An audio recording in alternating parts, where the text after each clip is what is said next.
Look at the quality of that corn right there. I'll say,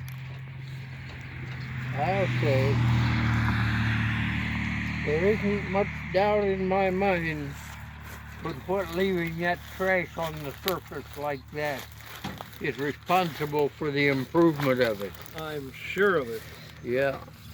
I am sure that all of the land that you farmed for the last, my goodness, how many years? 60 years? I think so. It is better than it was when you started, I'm sure. including right where we're standing. Trash on the surface, Grandpa. What do you mean by that? That's what my father didn't like. Yep.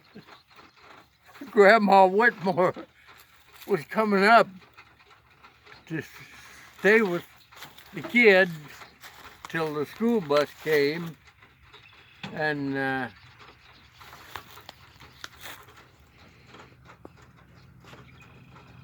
when she got there to that 80 at Rich Farm, Yeah. she saw Grandpa crawling on his hands and knees. Looking I at. think he was probably 96. Wow. I'm not sure, but he was past 90. And What was he looking at? she just, that.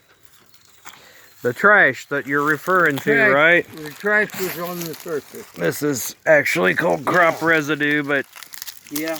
it's And, the corn on top of the ground. It's Grandma- not plowed. Grandma told me this. She just pulled over there beside his car, and he was right in the corner of that field, and she called to him. "What do you think of that, Mr. Berger?" And he said, "If I'd known I'd have a boy that'd try and farm like this, I wouldn't have had him." Yep. Yep. That's pretty harsh coming from your dad, isn't it? Well, when he was with Shorty and Cliff, Yep. in whether they were together or just wandering around, why, they talked about this. I know Cliff and Evelyn thought it was terrible. Yeah, well, it was a big change. You know, this would have Yeah. been what, like 1955 or Yeah. no, 62, right? 62. 62, I think. Probably about 63. We Yeah. farmed conventionally the first year we moved back. Oh, okay, from Middlebury. We plowed, Okay. We plowed the first year or two we came from Indiana. You got the tilther. I had a big plow. Yeah, a year or two later, we got the tilther. Yep.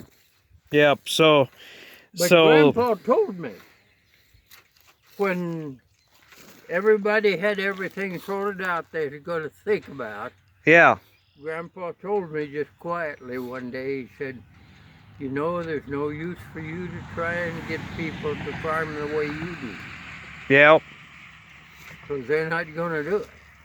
yep. It took several decades for the People industry here to. now, there's not a plow in the country that I know of but the one we got ahead. Yeah.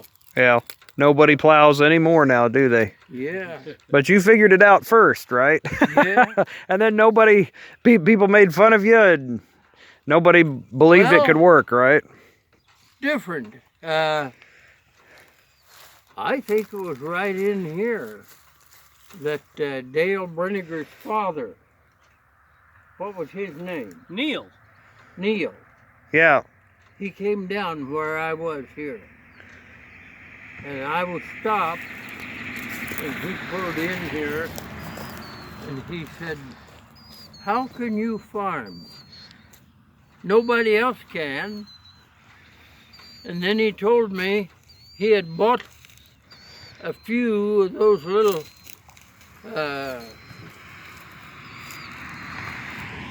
pig shelters yeah,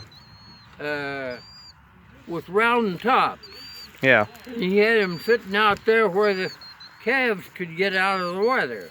yep, And he said, "I don't know how you can run." He said, "Nobody else can." yeah, And he said, "I saw you running, and I thought, I'm going to go too." yep. And he said, "My combine just howled." Yeah, because Hi! Our photographer arrived. How's that? Our photographer arrived.